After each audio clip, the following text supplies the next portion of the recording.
And this was again intimately connected to the rise of the middle class on one hand and the prevalence of this scientific temperament on the other. If we are to pinpoint three major tendencies, well, two of these tendencies are coming kind of from the Restoration Age itself, this preference for realism, and second is a refinement of expression.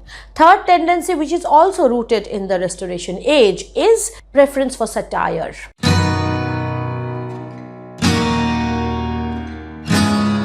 Hello and welcome back to Nibblepop. In this video, which is a part of the series on history of English literature, we are going to look at the long 18th century. We're going to first talk a little about the background of the age and then about the different kinds of literatures which flourished during the times. Stay with me till the end of this video because the informations which I'm going to give are going to be very useful to you if you have texts like The Rape of the Lock by Alexander Pope, Macflecknoe by Dryden, or poems by Gray, Thomson, or Cowper. You might not have history of English literature as a part of your usual curriculum at times, but trust me, if you do not have the understanding of the context in which a writer writes, then it's a little bit more difficult to understand different things about their writings. That is the reason why we are making this series. I am Monami Mukherjee. Welcome once again to our channel.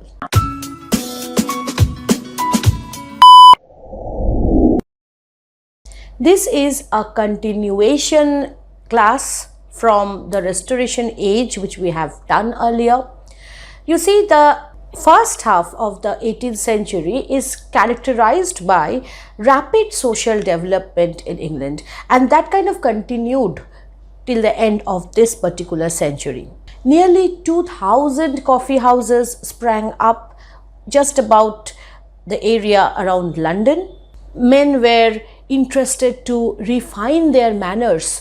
Socializing was the buzzword.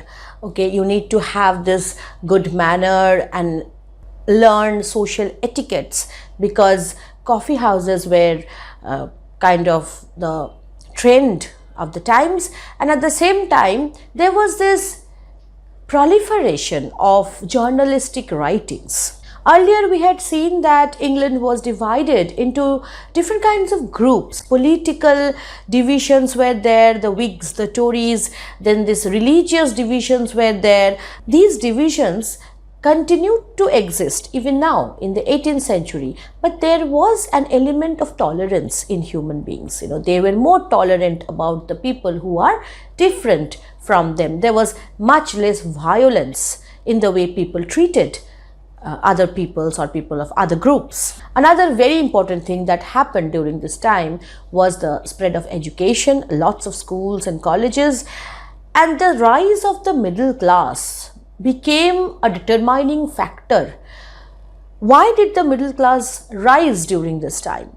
There were a lot of factors leading to the rise of the middle class, socio-economic factors, but this was a time of colonial expansion for Britain, because if you are from India, you definitely know what happened in 1757. The Battle of Plassey we are talking about, in which we can say East India Company had its first hold on India. So under the leadership of Lord Clive in India, and there was Cook in Australia and some of the islands of the Pacific. So there was this huge growth of empire that Britain was witnessing, and a clerical class, a class of people who were neither laborers or farmers, nor were they heavyweight aristocrats. So these kinds of people, they were emerging. People who did these white collar jobs, they went to offices because to maintain a colonial empire, you need clerical people. and therefore we have the emergence of the middle class, which is also a product of, you can say, the gradually industrializing society of Britain. Although it was not in the 18th century that we can say that it was an industrial revolution or anything, but definitely we see that middle class as a social identity was pretty prominent. Who was ruling England now?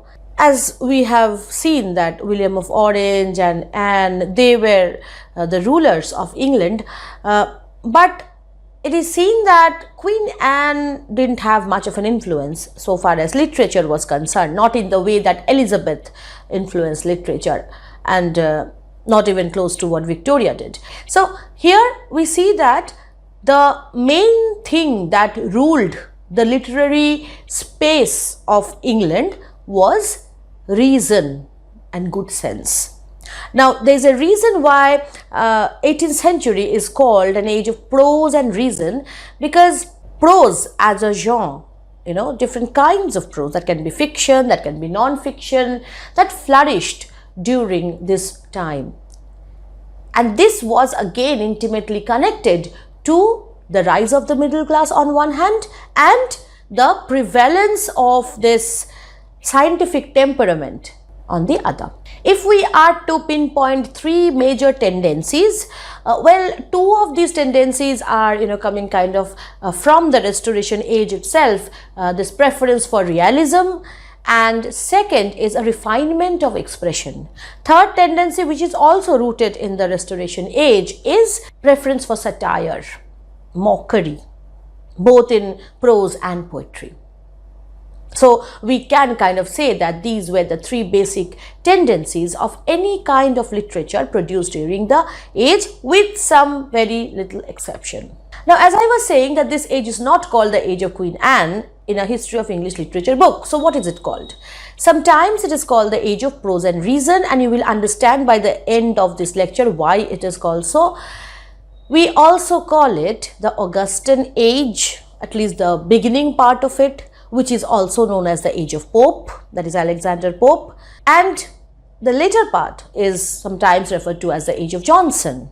Alternately, we also call it the Neoclassical Age. Now, first I'm going to give you a very quick idea about why these terms are used when 18th century is referred to. Now, of course, why it's called Age of Pope and then Age of Johnson, that is pretty obvious, because these two writers were the most prominent writers of these two parts or the eras of the period. But why Augustan and why Neoclassical? Let's see. Now, usually classic means any kind of work that can be literary work, that can be art, that can be any kind of creation which has extraordinary merit and which kind of redefines the way people look at art or literature. That is a classic, like Oedipus Rex, then Iliad, the Mahabharata. So these are all classics. Even Shakespeare's plays are at times considered to be classics, something which you want to read over and over again. But in the 18th century, the concept of classic was kind of reinvented. Okay, so now what did people mean by classic? They meant the suppression of emotion and enthusiasm. During the Renaissance, we see that people wrote out of enthusiasm. There was a lot of energy there. In the Puritan age, we find a lot of idea of nationalism and religion. Those were the defining factors. Now, during the 18th century, neither the enthusiasm of the Renaissance worked, nor this violent adherence to any religious cult or any religious belief that worked. Nothing worked in that way. So they worked towards suppression of these emotions. They believed in using only precise methods of expression. So classicism for 18th century writers, it meant critical and intellectual spirit. And they found their models in the writings of Roman civilization. And that is why this is technically called Neoclassical Age, which means neo means new. So new kind of classical writings or new idea about classicism that was developed during this period. So this age is called a Neoclassical Age. But why Augustan Age? Now Augustus Caesar was a man who ruled Rome pretty long back, and he kind of established this feeling that he was an extremely capable ruler, and under him Rome rose to power. Actually, Rome used to be a republic in the beginning, but we see that gradually they changed into the concept of an empire. Difference between republic and empire is that empire is, of course, it is headed by a monarch, whereas a republic is again more like a commonwealth where people choose their rulers and it's very democratic. So the shift was seen during the time of Augustus, where he was trying to establish this powerful figure of Rome, looming large on the entire European and even surrounding areas. Now, during the rule of Augustus, Roman literature really flourished, and we have stalwart figures writing during the times. And therefore, when writers started to model their works, not just through translation, but actually modeling their original works too on these writers of ancient Rome during the period of Augustus, then we can safely say that they kind of called themselves Augustan writers. Now, there's another reason to it. You see, King George, who was also a ruler in the 18th century, during the first phase, he thought that he was like Augustus, that he was bringing a lot of change in England. And now see, England was also growing into an empire just like Rome had grown. So he saw himself as Augustus, and so people who belong to that age, they kind of felt that then we are Augustan people. So that's why these poets are not called Georgian poets. Georgian poets are, they are the writers of almost 100 years later, during the reign of the next king who was named George. But this George, he called himself Augustus, and these writers, they started to call themselves Augustan writers. So when did it first start, this idea of classicism, this idea of reason, sense, and why did it start? Let me take you to the time around 1690s when John Locke, a philosopher, he published his work, Essay Concerning Human Understanding. And there he says that at birth, human mind is like a white paper. And he actually says the human mind was a white paper void of all characters, without any ideas. So how are ideas formed? How is knowledge gained? Well, that is by processing of sense experience. So you sense the world through your perception, and that gives you knowledge. So this was the blank paper idea, a blank paper or tabula rasa at birth, which says that sense perception is the root of knowledge. So knowledge comes from reason. Reason means your rationality, something which human beings are capable of, your power of understanding. So rationality reflecting upon sense impressions, and the monitoring the association of ideas. So this is how knowledge is gained. This is about epistemology, how is knowledge gained and all. But this idea of Locke, John Locke, together with the scientific revolution, which is led by Sir Isaac Newton, that kind of set the tone of this entire age, where we have the priority of common sense and reason. Now in today's class, we are going to look at these different kinds of genres or genres which flourished during the times. Now, generically speaking, we have poetry, then we have fiction, non-fiction and drama. So these are the basic heads under which we are going to look at the kind of literature that flourished during the times. But there is a fine line between fiction and non-fiction. I'll explain when I'll come there. First, let's look at the kind of poetry that you find during this long 18th century. The Augustan Age, that is the first part of 18th century, it's known for its preference for wit, urbanity and a classical way of doing things. Their fondness for classics, that was pretty evident. Poets were modeling their works on, as I said, the Roman writers like Horace, Virgil and Propertius. So we have a kind of translation and reinvention of the possibilities that classical models offered these poets. Now, this Augustan period again coincides directly with the lifespan of Alexander Pope, which is like from 1690 to 1744. The primary focus of study when we talk about 18th century poetry, that's on, of course, Alexander Pope, and along with him we have, during this first phase, we have John Dryden, and we have talked about John Dryden earlier too. We have John Gay, Jonathan Swift and later Samuel Johnson. So these are the major names which you should remember. Of course, there are other names too, and I'll try to mention a few of them as we speak. But these are the main, you can say, representative poets of the period which is called Augustan Age. And these poets, they show all these qualities that a neoclassical poet means to us.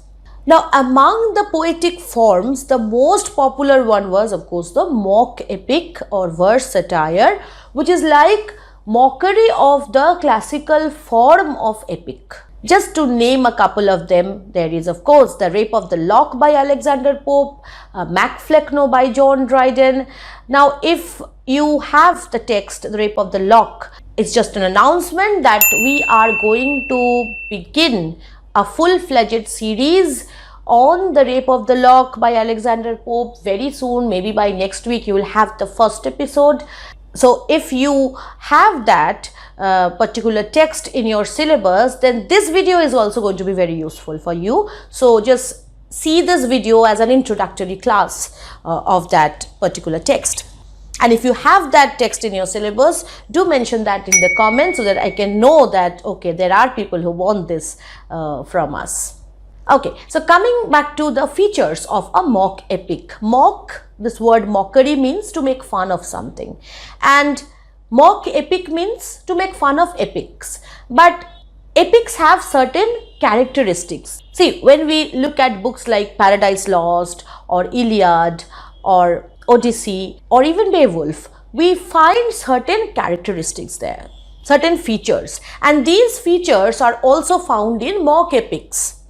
What features? Just for example, invocation to a particular deity or goddess or muse. We have grand speeches. We have this larger than life image of this hero going on some adventure, great battles, and of course, because it's a long narrative, we have canto divisions or book divisions. Now, in case of mock epic, all these things are there, but these are applied to trivial subjects. No, something which is basically nonsensical. There's no point in talking about those things, such trifling matters. A man cuts off a lock from a woman's head.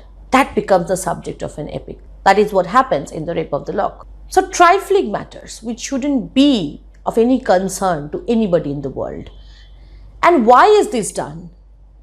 You see, this juxtaposition of a serious treatment of this high style, this grand rhetoric with this trivial matter, this ordinary matter, brings out a kind of humor. You begin to laugh, and when you begin to laugh, you realize that I'm laughing at myself because I have been considering these ordinary things, these petty little things as important in my life.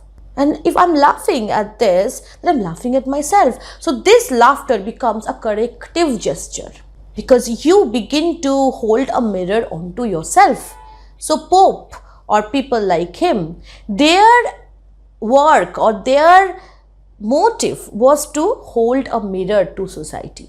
Stylistically, Pope and Dryden, they both mastered the heroic couplet, and heroic couplet is like that iambic pentameter line which rhymes in couples or in pairs, and Pope in particular is called the master of this, and he also introduces this idea of zeugma. Zeugma is it's a figure of speech where two nouns are joined with a verb, where one noun is a very serious noun and one noun is from some very ordinary or petty experience of life.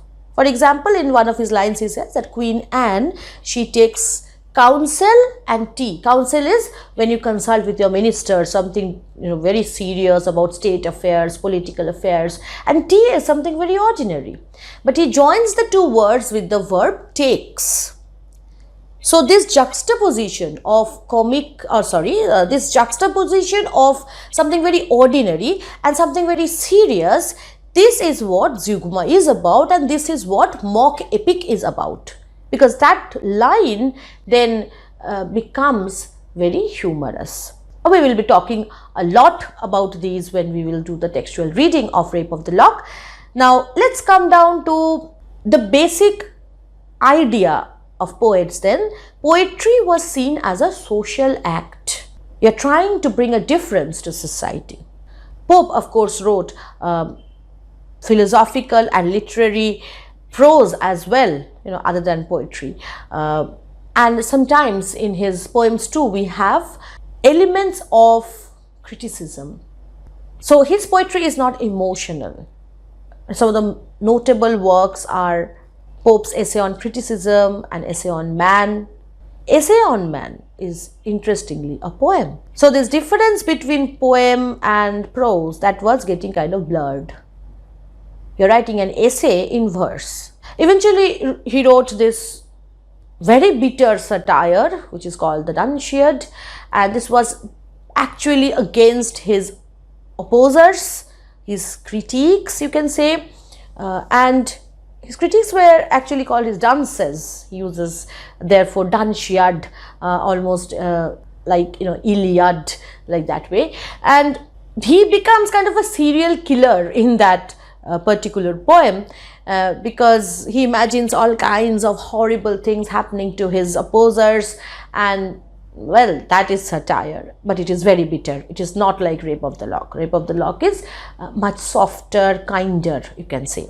John Gay was again a kind of writer who mostly focused on political satires. There was humor in him, of course, but he is definitely he's not as popular as Alexander Pope himself.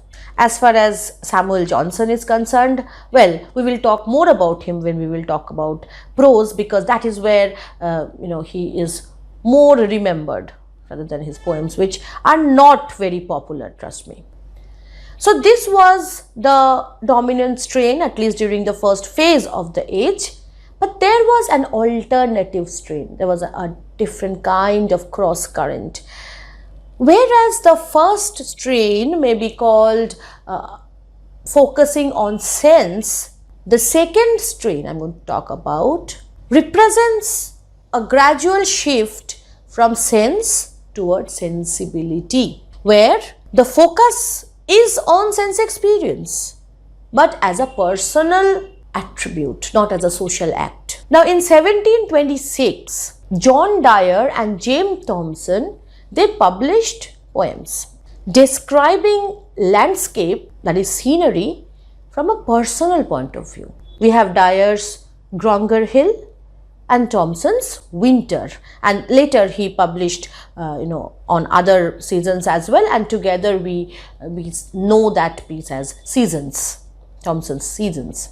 In case of the satirists about whom I was talking earlier, we have seen that they use iambic pentameter and rhyme, that means heroic couplet.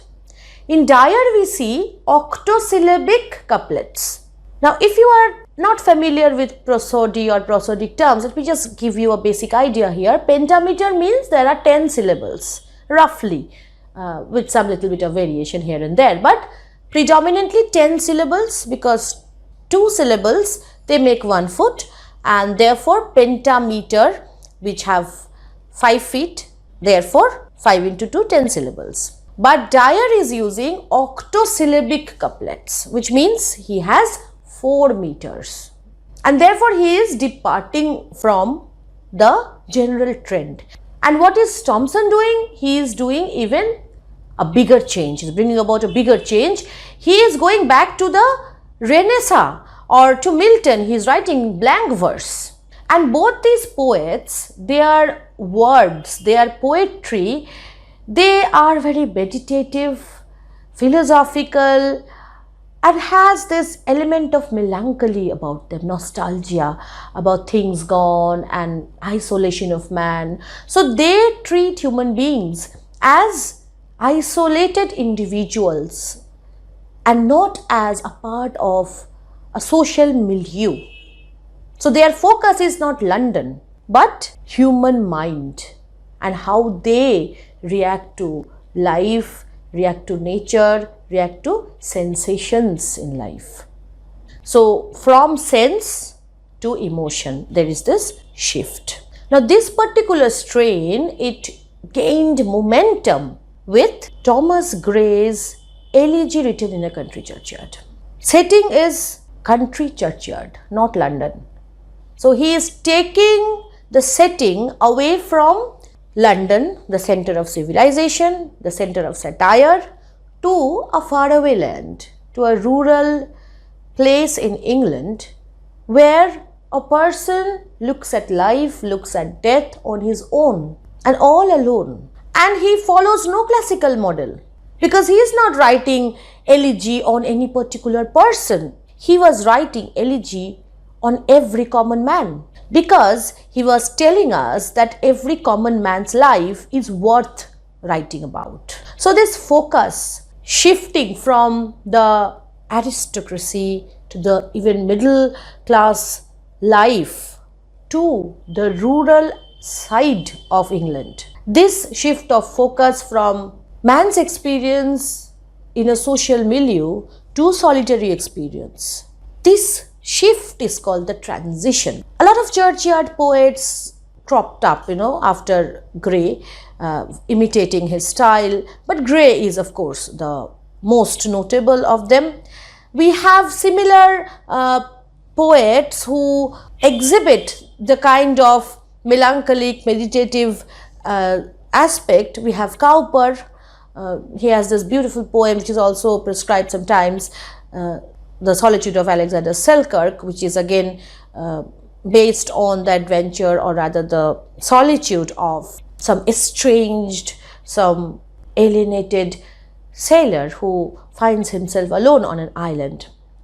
Other poets again which you must know about are Goldsmith, Oliver Goldsmith, Thomas Wotton and Thomas Percy. But what I want you to remember is that this transition was going to bring about in England the eventual flourishing of that age that dramatically changed poetry forever for English people, and that is called the Romantic period.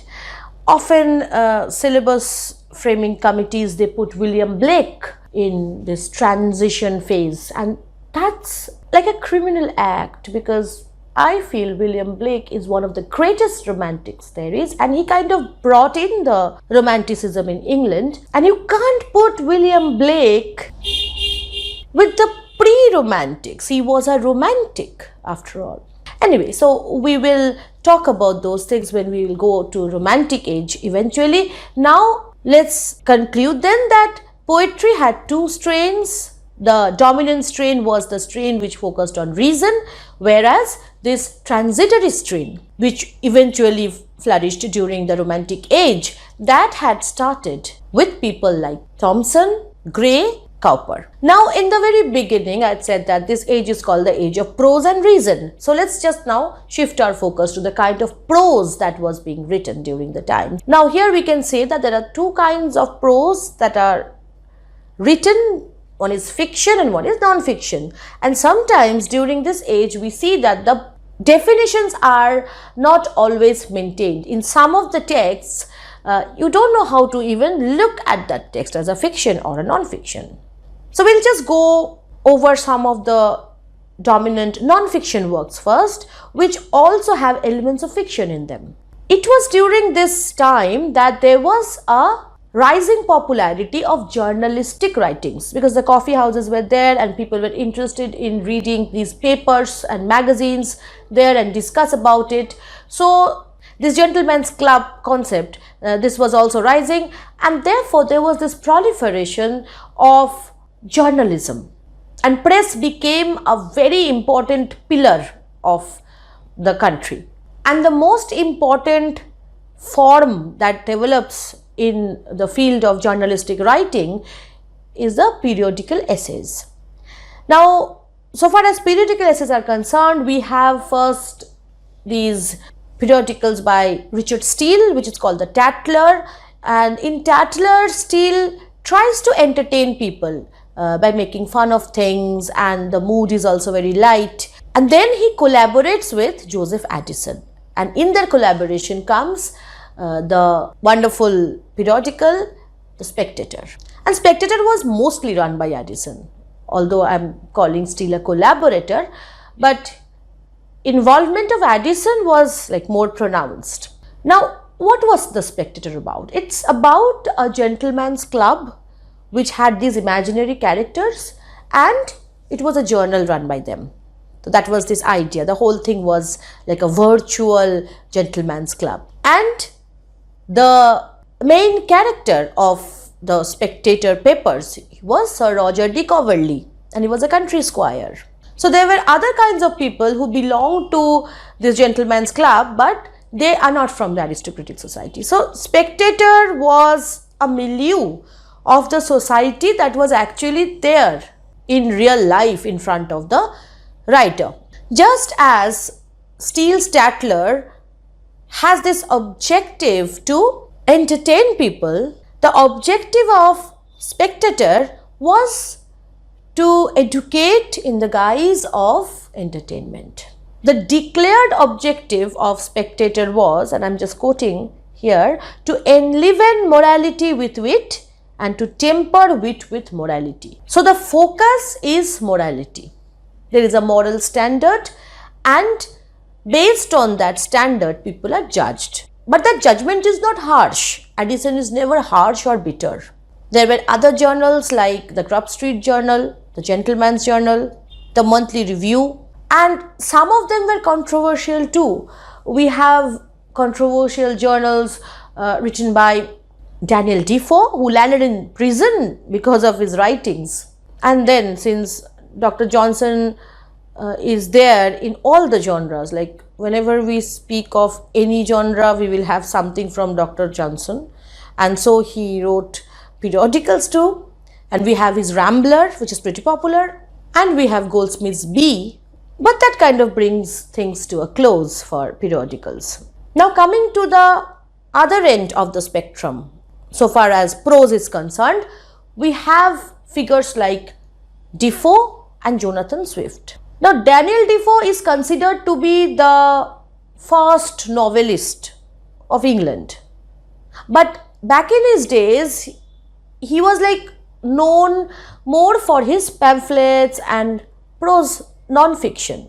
Robinson Crusoe happens to be a very popular book even today, and we have these children adaptations, film adaptations. So this shows that the theme of the book, which is like this sailor on an island all away from humanity, this idea itself is very attractive. And at the same time, there are elements in the book which are taken up by postmodern critics.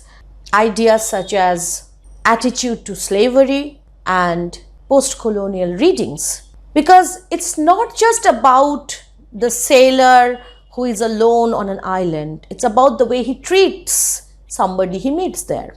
If you have read Robinson Crusoe, you know what I'm talking about. Coming to Swift, we can say that Swift represents what bitter satire means. He makes fun of everything. He writes against hypocrisy, injustice, and all kinds of flaws that our society has and even has till now.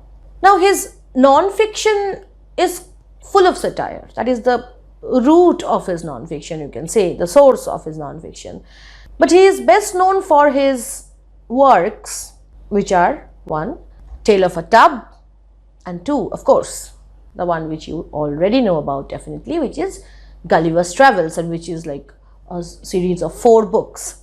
Tale of a Tub is based on the conflict between different wings of Christianity, such as Calvinism, Catholicism, the Lutheran Church, and it shows that all of these are nonsense. Like, all of them have inherent weaknesses, and there is this general satire on all kinds of knowledge related to science and philosophy. So Swift leaves no one. In Gulliver's Travels, he presents the adventure of this sailor who goes to these 4 different places where we see societies where the people are completely different from us, but they are so very like us, or they are that kind of a world which we will never be able to become. And at the end of it, we are left confused which island is the island of dystopia and which island is the island of utopia. And where are we now at present? So Swift confuses us. His satire is so diabolical. It's like he attacks. And that's why many of his contemporaries hated him. If there are 3 words to define him, yes, there are these words like directness, vigor, simplicity. Samuel Johnson, again, he wrote these biographies, lives of the poets, and he wrote the dictionary. He took actually 9 years with a lot of assistance to complete the work. It was not flawless. He made peculiar entries there at times, but it was the first attempt at creating this lexicon, this idea of English vocabulary. So that was a big contribution. And as a man, Samuel Johnson, he is considered to be the lead figure so far as the literary scene is concerned. And it's very peculiar because although he never wrote anything of great merit, so as to say like Pope did or Shakespeare did or Milton did, never, but an entire age is known after him. That is the later part of the 18th century. We call it the Age of Johnson. That is because he influenced the literary scene of the period. He represents the kind of priority for reason, good sense, moral command that is the part and parcel of that age. And he was so commanding that there is this biography of Johnson, Life of Johnson, written by Boswell, which made Boswell very famous too. Now coming to fiction proper, although I believe Robinson Crusoe is definitely fiction proper, but still technically it is believed that with Samuel Richardson's book Pamela, we have the beginning of proper English fiction.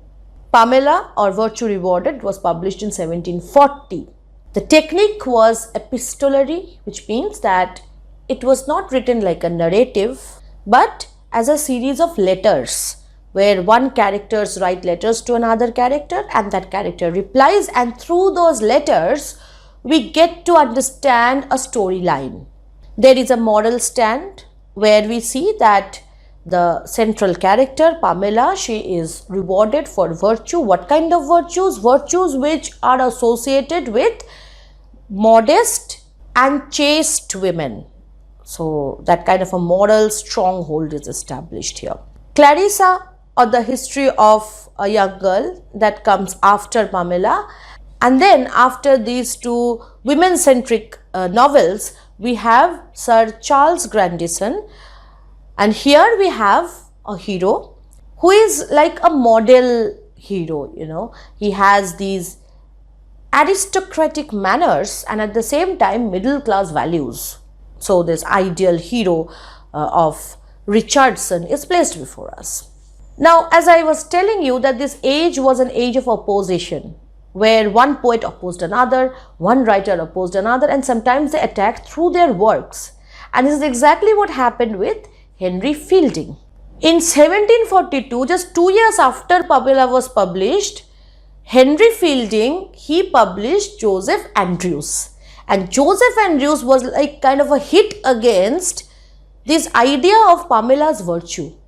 And this character, Joseph Andrews, it centers around Pamela's brother, imaginary brother, and it kind of takes a very comic tone. In Fielding, we have a more sophisticated treatment. There is much less moral judgment, rather absolutely no moral judgment. His heroes are these vagabonds, completely different to the kind of heroes which Richardson is placing before us. Other books by Fielding include Jonathan Wild, and then we have his most famous work, History of Tom Jones, a Foundling. And he brings to this genre of novel this concept of comic epic.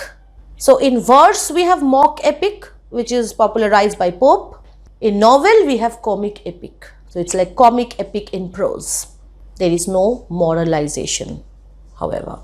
Novelists like Smollett and Sterne, they come after this, and in case of Smollett, we remember him for works like Roderick Random, Peregrine Pickle, Humphrey Clinker, and all these are like adventure stories.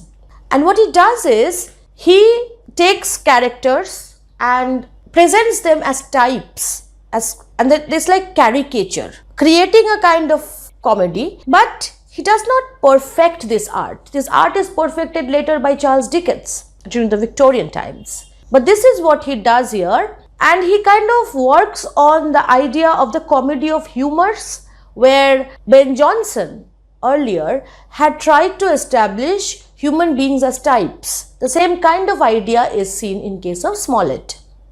Sterne is not considered to be a very praiseworthy writer, but his works like Tristram Shandy and A Sentimental Journey Through France and Italy, they are seen more like a mixed genre, because they are neither absolutely novels nor non-fiction. They are again stories of adventures and kind of a mixed genre.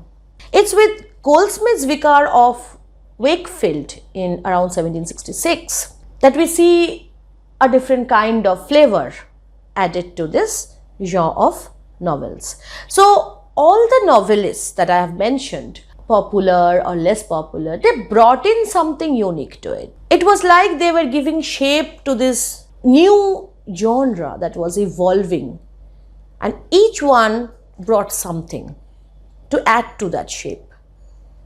Because this novel, which is going to be the most popular form of literature 100 years later, emerged during the 18th century. So it was not a perfect model we have here, but definitely something which led to the flourishing of the novels during the later part of 19th century. Now coming to drama. Between 1707 and 1737, there was a decline in drama. Because the middle class, they were getting interested in the journals, they were less interested in drama. The only drama which got popular was The Beggar's Opera by John Gay, which came at around the time 1728. And the worst thing is, in 1737, the Theatre's Licensing Act that came about, and it was all about censorship. Censorship regarding a play's moral standards, political stands, religious stands. So many factors were now going to be considered before a play was going to be allowed any chance of performance. In around 1749, Dr. Johnson, see, he is omnipresent in all the genres. We have something or the other from Dr. Johnson. So here we have another thing from here, and this drama is called Irene. It's a tragedy. Another person who was quite famous in the first part of the century was Richard Steele, who wrote a lot of sentimental drama. It was with Goldsmith that a proper change came, who reacted violently against this cult of sentimentality. She Stoops to Conquer by Goldsmith is considered to be the most prominent anti-sentimental play, where he manages to bring to stage the ease and grace of Shakespeare himself without the nonsensical addition of sentiments. We have real human emotions based on logic and reason. Another remarkable playwright of the genre was Richard Sheridan, whose The School for Scandal presents London society as a hotbed of gossip and intrigue. So here also we see that the idea of mockery, satire is very much there, especially in Sheridan. And this motive of writing was always to bring about some correction. It was as if English literature was trying to be a voice of reason, rationality, to refine the manners and morals of English people, because they were becoming the most powerful nation in the world, and therefore they must by now have a common moral standing. They cannot afford to show the world any weakness that might hurt their imperialistic mission. So after this long discussion on the long 18th century, I really look forward to our next class, where we will be taking up the Romantic period, and I'll try to kind of give you an idea about the philosophical basis as well as the literary types which flourished during the Romantic period. So I hope to catch you all very soon, and again a reminder, don't forget to watch our videos on The Rape of the Lock if you have that in your syllabus. It's a delightful book and I'm sure you're going to enjoy the classes. If you haven't subscribed yet, do so right now and turn on that notification bell. If you have trouble finding any of our videos, just type the word nibblepop and the name of the topic in YouTube, and in the search results, I'm sure if we have made any video on that particular topic, it will come and you will be able to find that quickly. So see you all very soon again. Thank you for being here with me. This is Monami Mukherjee signing off. Stay happy, stay safe. Bye-bye.